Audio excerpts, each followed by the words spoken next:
Halo, selamat datang di RHLG Channel.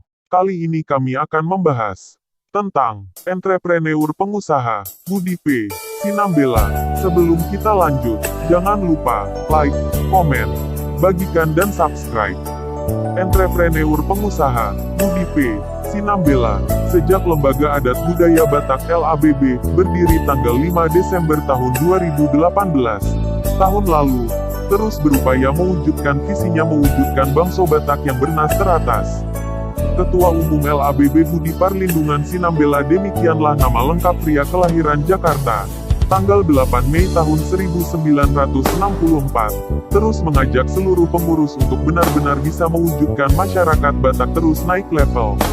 Putra pertama dua bersaudara dari pasangan Prof. Dr. K. PT. Sinambela Kusumonagoro dengan Damaris Boru Tangku Bolon menyadari betul bahwa kehadiran LABB sangat penting dan strategis dalam mengembangkan pelayanan pada masyarakat Batak di kota maupun di kampung halaman. Walau lahir dan besar di Jakarta, Budi merasakan suasana batin sebagai orang Batak tulen, yang otentik peduli pada budaya. Betapa tidak pesan dari bapaknya, Prof. Dr. K. PT. Sinambela Kusumonagoro sejak kecil dirinya secara alamiah dituntun agar menjadi orang yang peduli dan memperhatikan budaya Batak. Ditanya apa yang membuat dirinya yang lahir dan besar di Jakarta begitu peduli budaya Batak. Pun jauh sebelum bapaknya mendirikan Universitas Empu Tantula, sejak awal sudah menunjukkan kepeduliannya pada masyarakat Batak. Kebetulan saya suka sejarah, suka kebudayaan dan saya selalu menikmati hal itu. Tentu itu semua bahwa jika memang ada kesempatan untuk memberi warna untuk budaya dan masyarakat Batak, mengapa tidak? Demikian alasannya, karenanya, sebagai Ketua Umum LABB Budi berharap lembaga ini kelak menjadi lembaga yang sangat dibutuhkan dan konsen memberikan perhatian pada kaum muda Batak. Lembaga ini harus menjadi wadah pemersatu untuk masyarakat Batak.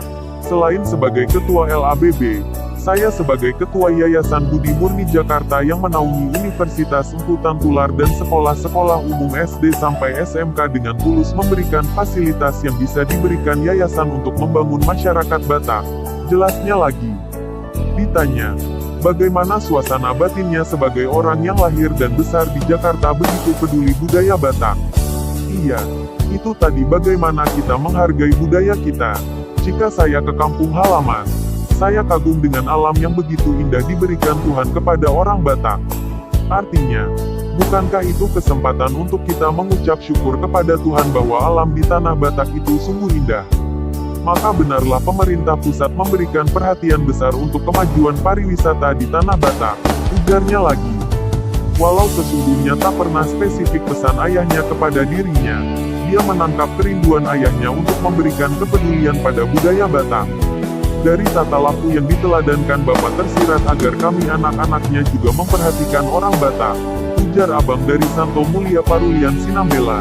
Ini, dia menambahkan, bapaknya adalah sosok yang peduli, selalu berupaya agar kami anak-anaknya hidup secara lebih baik dari waktu ke waktu. Karena itu, sejak kecil dimanapun Bapak bekerja, termasuk ketika bekerja di Hotel Indonesia saya diajak ke kantornya, kenangnya. Perhatian bapaknya, Prof. Dr. K. PT. Sinambela Kusumonagoro pada budaya dan masyarakat Batak memang tak kepalang. Itu sebabnya bagi Budi sendiri, selalu mengingat pesan bapaknya yang selalu menekankan agar menghormati leluhur. Kita mesti menyadari jika kita ada sampai saat ini tak lepas dari peran dan pembuka jalan. Dari leluhur hingga ke orang tua kandung yang menghadirkan kita ke dunia, menjelaskan betapa pentingnya kesadaran dan mengetahui asal-usul.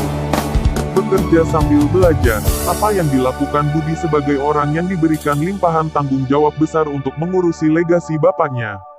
Bapaknya memang seorang entrepreneur sejati. Baginya, bapaknya adalah guru dalam bisnis dan sebagai panutan hidup. Wawasannya dalam berbisnis selalu mengarahkan pada pengembangan usaha agar lebih maju dan lebih maju lagi. Tak heran Budi merasakan bahwa kehebatan bapaknya diakuinya dalam hal pengembangan bisnis luar biasa. Bapak selalu mengajarkan learning by doing. Dalam arti belajarlah ketika dia memberi kesempatan pada kami untuk mengerjakan sesuatu.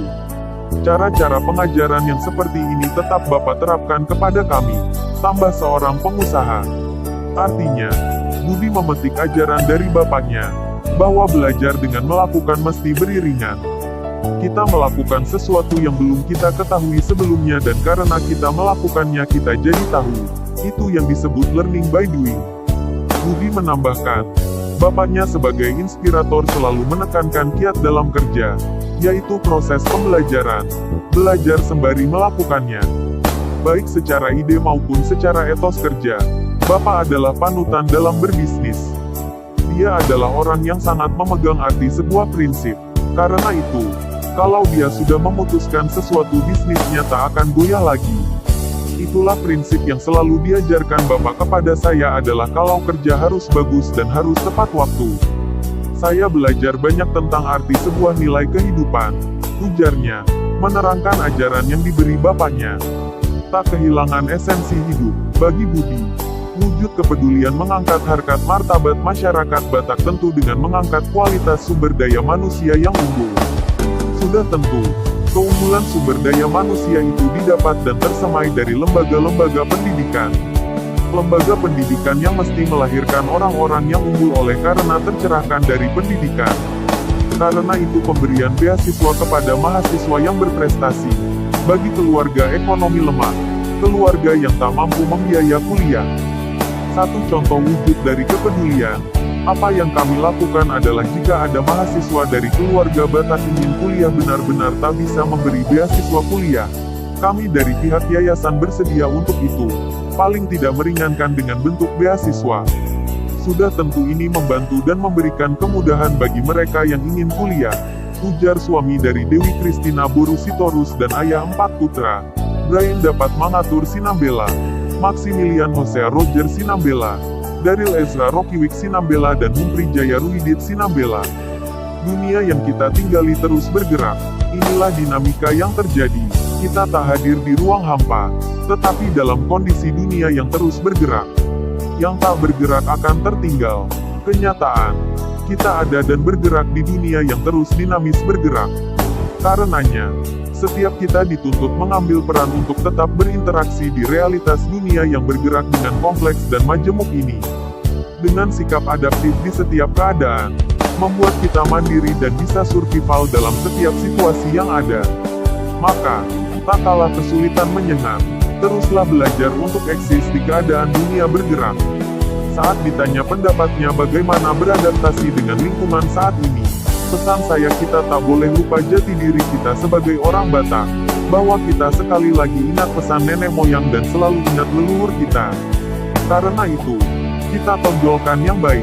Bagi saya jika seorang manusia makin tinggi pendidikannya sudah tentu akan makin lebih mencari jati dirinya. Saya sangat percaya makin sukses seseorang dia akan semakin mencari asal-usulnya. Karena manusia yang tercerahkan tak akan mau kehilangan esensi hidupnya, ujar Direktur PT Mulya Jaya ini. Dirinya selalu merendah. Ia mengingat keteladanan yang ditunjukkan sikap raja dari Sisingamaraja 12 dari marga Sinambela. Saya mengikuti di marga kami tak boleh ada yang sombong. Pengalaman saya sebagai keturunan Sinambela. Saya lihat dalam keturunan kami tak boleh sombong. Kalau sombong akan cepat-cepat terjatuh. Saya melihat kalau ada yang sombong akan cepat terjatuh. Saya takut sekali. Kalau melihat di marga kami Sinambela ada yang sombong saya melihat akan terjatuh. Jelasnya lagi. Dan memang, jika dihubungkan dalam kehidupan ini, bahwa soal merendahkan hati itu sangat penting dan kiat untuk bisa eksis di kehidupan. Lalu, pesannya bagi anak-anak muda Batak juga harus militan terhadap budaya Batak.